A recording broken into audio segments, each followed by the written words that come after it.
9 police कर्मचाऱ्यांना फाशीची शिक्षा. संपूर्ण देशाला हादरवून सोडणारे सत्यन हत्याकांड. 9 पोलीस कर्मचाऱ्यांना फाशीची शिक्षा. एक अशी केस ज्याने संपूर्ण भारताला हादरवून सोडलं होतं. गोष्ट आहे 2020 सालची.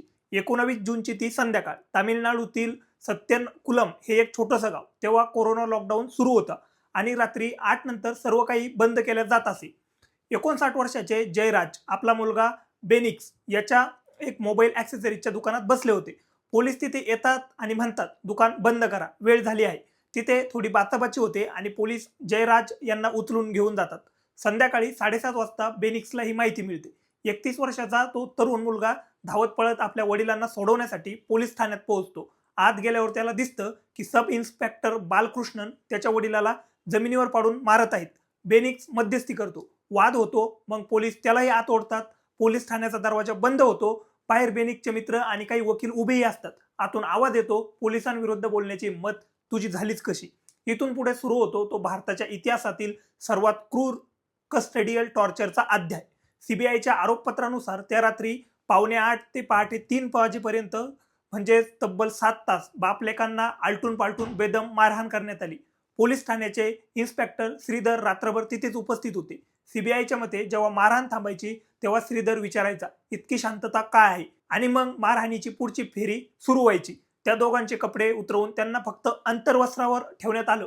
एका लाकडी टेबलावर वाकवून हातपाय पकडून मारण्यात आलं, जेणेकरून ते स्वतःचा बचाव करू शकणार नाहीत. मारण्यासाठी 11 वेगवेगळ्या धातूचा वापर झाला, ज्यात 2 लाठ्या आणि प्लास्टिकच्या पाईपचाही समावेश होता. इतके रक्त सांडलं की ठाण्याच्या भिंतीवर, जमिनीवर, शौचालयाच्या आणि एसएसयूच्या खोलीत रक्ताचे शिंतोडे उडाले होते. नंतर जेव्हा सीबीआयने या डागाचे डीएनए नमुने घेतले तेव्हा ते जयराज आणि बेनिक्सच्या रक्ताशी जुळले.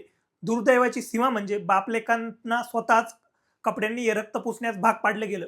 कपडे रक्ताने भिजले की ते बदलले जायचे. त्यांचे वकील मणिरमन यांनी सांगितलं की दुसऱ्या दिवशी रुग्णालयात नेताना त्या दोघांनाही 6 वेळा लुंगी बदलावी लागली, कारण गुदद्वारातून सतत रक्तस्राव होत होता. 20 जूनच्या सकाळी पोलिसांनी दोघांनाही केविलपट्टी सरकारी रुग्णालयात नेलं. तेथे मेडिकल टेस्ट झाली आणि डॉक्टर वेनिला यांनी फिटनेस सर्टिफिकेट दिलं. इतक्या जखमा असूनही त्यांना दंडाधिकारी डी सरवण यांच्यासमोर हजर करण्यात आलं. सरवण यांनी काय केलं ते आपल्या घराच्या बाल्कनीत आले.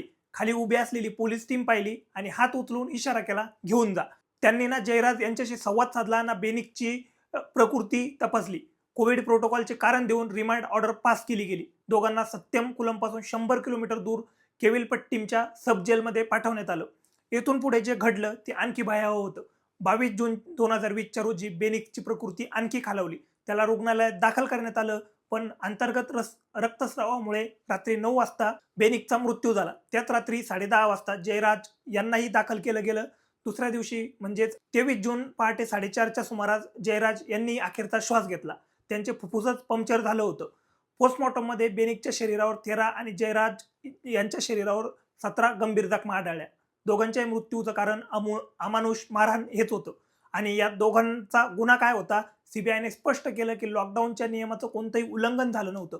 दुकान वेळेच्या आतच बंद झालं होतं. पोलिसांनी दाखल केलेला एफआयआर देखील खोटा होता. प्रत्यक्षात 18 जून रोजी जयराज यांच्या दुकानाजवळ काही गर्दी जमली होती. पोलिसांनी त्यांना हुसकावून लावले आणि जयराज यांनी पोलिसांच्या उद्धट वागणुकीवर प्रश्न विचारले होते. बस इतकंच. पुढच्या दिवशी सूड म्हणून पोलिसांनी त्यांना उचललं आणि वडिलांच्या अटकेवर प्रश्न विचारला म्हणून बेनिक्सला इतकं मारलं की त्याचा जीव गेला. पण प्रश्नाची धार थांबली नाही. 23 जूनच्या संध्याकाळी सत्यम व्यापाऱ्यांनी आंदोलन सुरू केलं. 24 जूनला मद्रास हायकोर्टाच्या मदुराई खंडपीठाने याची स्वतःहून दखल घेतली. कोर्टाने म्हटलं की पोलिसांवर हत्येचा गुन्हा बनतोय. कोर्टाने हे देखील नोंदवलं की पोलीस पुरावे नष्ट करण्याचा प्रयत्न करत आहेत. जेव्हा ज्युडिशियल मॅजिस्ट्रेटने तपासणी केली तेव्हा पोलिसांनी त्यांनाही धमकावण्याचा प्रयत्न केला. त्या दिवसाचे सीसीटीव्ही फुटेज गायब होते, तरीही पोलिसांनी रेकॉर्ड देण्यास उशीर केला. सुरुवातीला सीबीसीआयडी आणि नंतर सीबीआयने या केसचा ताबा घेतला. 10 पोलीस कर्मचाऱ्यांना अटक करण्यात आली. Inspector S Sridhar, sub inspector P Raghu Ganesh आणि K Balakrishnan, head constable S मुगुरोन आणि S Samudurai, constable M Muthuraj, S Chennudurai, X Thomas Francis आणि S Velumuthu, special sub inspector Paludurai. तपासादरम्यान 10 आरोपीपैकी पालदुराई कोविडमुळे त्याचा मृत्यू झाला. उर्वरित 9 जणांवर खटला वाद चालला. एका महिला हेड कॉन्स्टेबलच्या साक्षीने हा खटला अधिकृतपणे मजबूत केला गेला आणि जिने त्या रात्रीची अमानुषता प्रत्यक्षात पाहिली होती. 23 मार्च 2026 रोजी मदुराई जिल्हा न्यायालयाने 9 पोलिसांना दोषी ठरवलं. सीबीआयने फाशीची मागणी केली. अखेर 6 एप्रिल 2026 रोजी न्यायाधीश मुथुकुमारन यांनी आपला निकाल सुनावला. सर्व 9 पोलिसांना फाशीची शिक्षा दिली. न्यायाधीशांनी याला रेअरेस्ट ऑफ रेअर म्हणजे दुर्मिळातील दुर्मिळ केस म्हटलं. ते म्हणाले जर सामान्य नागरिकांनी हा गुन्हा केला असता तर कदाचित सामान्य शिक्षा झाली असती, पण हे लोक आहेत ज्यांच्यावर कायदा राखण्याची जबाबदारी होती आणि त्यांनीच ती पायंदळी तुडवली. न्यायालयाने दोषींना एकूण 1,40,00,000 रुपयाचा दंडही ठोठावला असून ती रक्कम पीडित कुटुंबाला दिली जाईल. हा निकाल 6 वर्षानंतर आला, पण या काळात तामिळनाडूमधील कोठडीतील हिंसाचार थांबलेला नाही. 2021 ते 26 या काळात अनेक तरुणांचा पोलिसांच्या अमानुष मारहाणीत मृत्यू झाला.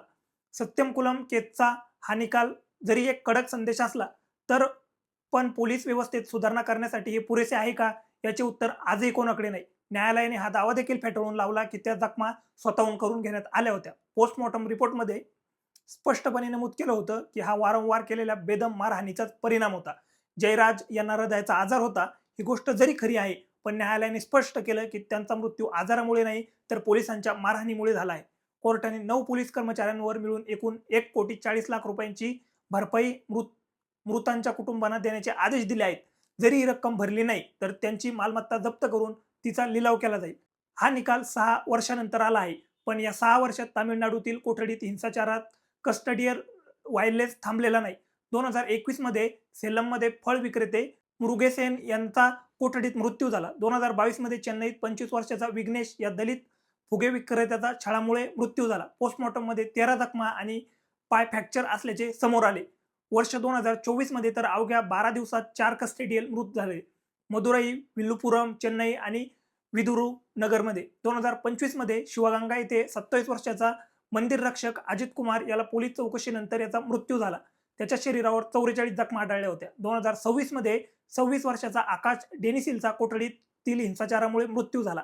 सत्यमकुलम प्रकरणाचा निकाल हा जरी एक मोठा संदेश आहे, पण तो पुरेसा आहे का याचे उत्तर मात्र कोणाकडे नाही. या व्हिडिओमध्ये इतकंच. हा व्हिडिओ बघितल्याबद्दल धन्यवाद.